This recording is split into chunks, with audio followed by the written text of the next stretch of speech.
Meus prezados e queridos ouvintes, nós temos ouvido esse primeiro hino falando a respeito de um cego que foi curado pela graça e misericórdia de Jesus lá na cidade de Jericó, o Bartimeu. Que tal que nós pudéssemos hoje conversar com Bartimeu?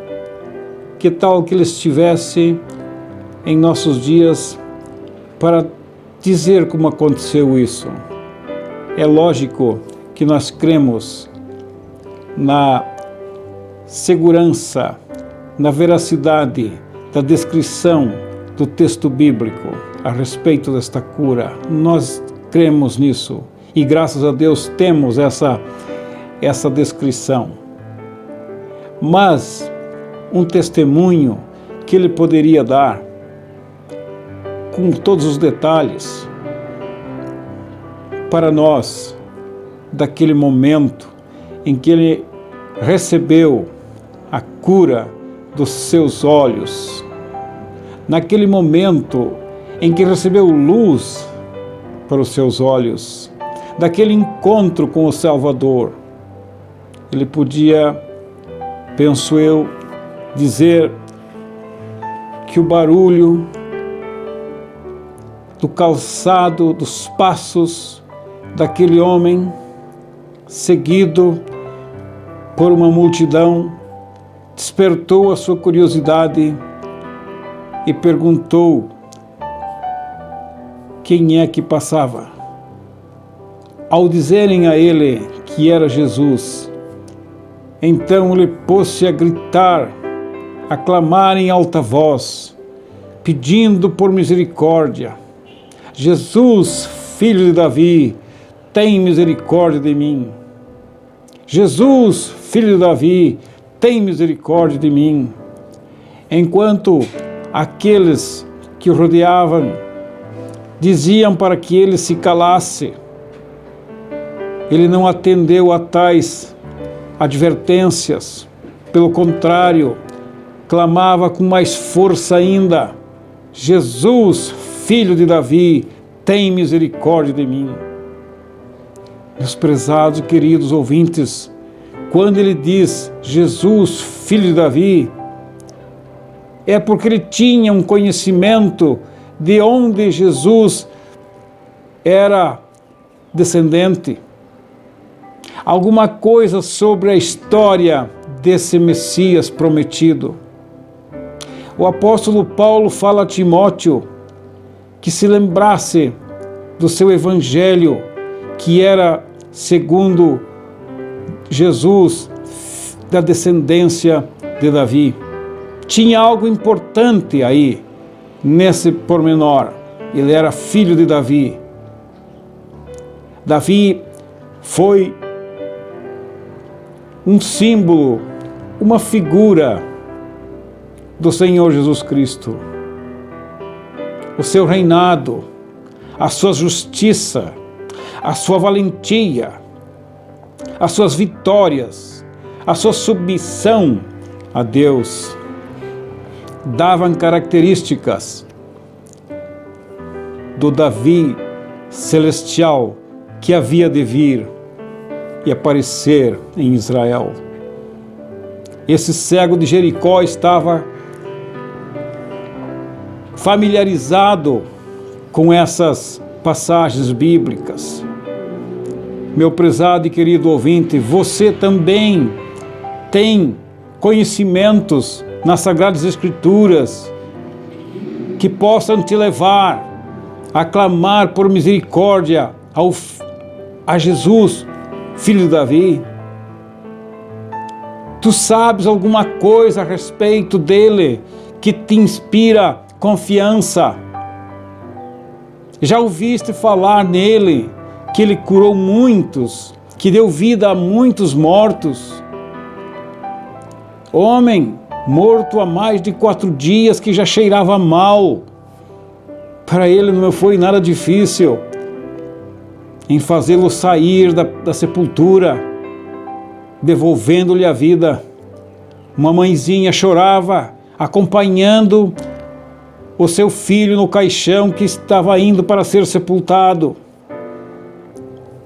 E Jesus veio ao encontro, tocou o esquife, e o menino levantou-se, diz a Sagrada Escritura, e ele o devolveu à sua mãe.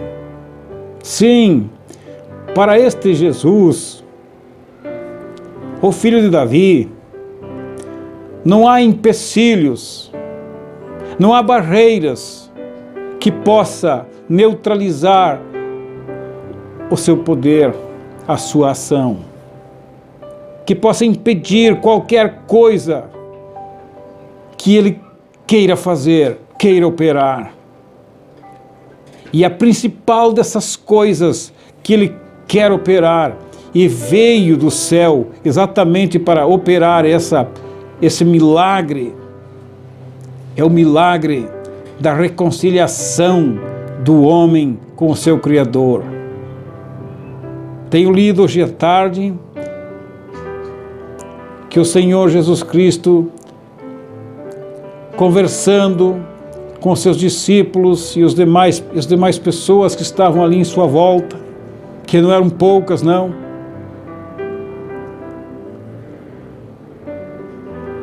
os apóstolos disseram: mas sendo assim, Senhor, Mestre, quem poderá ser salvo? Na visão dos apóstolos, a salvação então era impossível alcançá-la. E quando nós chegamos a esse desespero de que a nossa salvação é impossível alcançá-la, obtê-la, então derrubamos os braços, desmaiamos em nossas forças, porque realmente tudo então está irremediavelmente perdido. Mas a resposta do Salvador foi a seguinte: sim, sim, aquilo que é impossível aos homens, isto é impossível aos homens. É verdade, Pedro, João, André, Filipe, Tomé, Bartolomeu, Mateus e outros. É verdade, isso é impossível mesmo para vocês. É impossível mesmo para um homem ser salvo, porque a sua situação está arruinada, e arruinada de tal forma que não tem solução. Mas escutem, meus queridos e amados discípulos, aquilo que é impossível para vocês, os homens, é possível para Deus. E foi exatamente para isso que eu vim, para reconquistar a comunhão perdida entre vocês e o Criador. Portanto, é perfeitamente possível para mim, Pedro, André, João, Tiago e demais apóstolos. É perfeitamente possível para mim salvar a humanidade, salvar os homens, se crerem na minha mensagem, se crerem na minha palavra, se crerem no meu sacrifício que vou prestar logo ali adiante. Isso ele disse para os apóstolos. É lógico que eu estou detalhando, é lógico que eu estou menorizando, mas ele disse: o que é impossível aos homens, para Deus é possível. E por ser possível a Deus, é que nós estamos aqui anunciando que há sim possibilidade de um pecador, o mais perverso pecador, o pior deles, pode alcançar a salvação. Sim, pode ser salvo pela fé na obra perfeita de Jesus Cristo, o Senhor, que Ele realizou na cruz do Calvário. Porque no tempo em que esse sacrifício não existia, então realmente estávamos perdidos. sem solução, mas no momento em que Ele veio dos céus, trouxe a mensagem de salvação, realizou o sacrifício necessário, pagando totalmente a nossa dívida, deixou-nos a possibilidade de alcançarmos a salvação pela fé nele, confiante no seu sacrifício perfeito. Não há mesmo salvação em nenhum outro. Por causa, meus queridos, desta declaração do Senhor Jesus Cristo, foi que Pedro explica no Atos capítulo 4, versículo 12, não há salvação em nenhum outro nome, porque não foi dado nenhum outro nome abaixo do céu. Não existe outro nome abaixo do céu pelo qual devamos ser salvos. Não existe outro. O único nome que foi dado para a salvação é o nome do Senhor Jesus Cristo. Meus queridos, agora, reconciliados com Deus, temos a experiência que pode sim haver salvação, pode sim se alcançar salvação pela fé em Cristo Jesus. Parece-me que o desânimo tomou conta daqueles discípulos quando Jesus falava todos aquele sermão. E Pedro disse, mas sendo assim, Senhor, quem poderá ser salvo? Reconhecendo assim toda a insuficiência para a salvação por meio das obras da lei, as quais ele, Pedro, praticava. Pedro e os demais discípulos. Mas agora o Senhor disse, pois é, meus queridos discípulos e amados, vocês têm razão. Ninguém pode ser salvo, mas eu vim para isso. Aquele que acreditar em mim será salvo, eu o garanto. Eu dou minha palavra, eu não volto atrás. Eu vim para isso. Vou prestar um sacrifício perfeito e que vai agradar a Deus por completo. E vou levar sobre mim todos os teus pecados, todos os pecados de vocês, todas as culpas e iniquidades que todo homem arrependido tem praticado. E levarei sobre mim também o juízo que todas as iniquidades são dignas. Deus não tolera um pecado, então Ele vai me cobrar de mim e eu vou pagar todos eles. Basta vocês acreditarem em mim, basta vocês acreditar na minha mensagem, porque eu estou falando aquilo que eu ouvi meu Pai falar lá no céu. Eu estou falando aquilo que eu ouvi de meu Pai. Tem coisa mais segura do que esta? Será que depois, meu querido ouvinte, de escutar essas verdades baseadas, esclarecidas aqui nas Sagradas Escrituras pela boca do Senhor Jesus Cristo, você ainda prefere te dobrar o joelho diante de uma estátua, diante de uma religião, de uma denominação e observar as suas leis e seus estatutos para alcançar a salvação?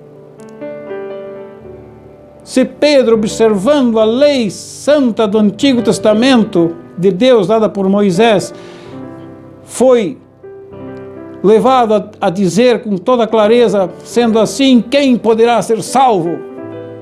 Jamais Pedro confiou em ordens humanas. Não é como os de hoje, que procuram com muito mais capricho observar os estatutos da sua igreja, das suas denominações, obras de homens, leis humanas que não podem levar a nada. O apóstolo Paulo, se quiserem, eu posso ler em capítulo 2, de Colossenses, onde ele diz: se vocês morreram com Cristo, por que vos submetais de novo a ordenanças humanas? Não manuseis isto, não proves aquilo, não toques aquilo outro, segundo os mandamentos de homens, os rudimentos humanos, terrenos, que tem uma aparência de sabedoria e um culto de si mesmo, mas que não tem valor algum contra a sensualidade. Vejam bem, meus queridos, é certo, seguro, você estará salvo, sim, pela obra de Cristo Jesus realizada na cruz do Calvário. Agora é lógico, se não confiares nisso, então o teu destino será mesmo nas densas trevas do além e atormentado.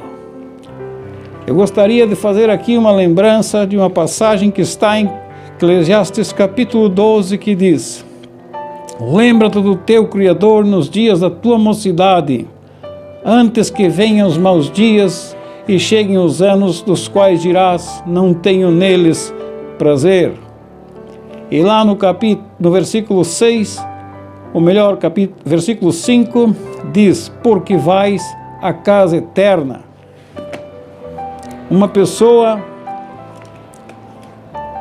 passou a sua juventude, granjeou muito dinheiro, muitas propriedades, muito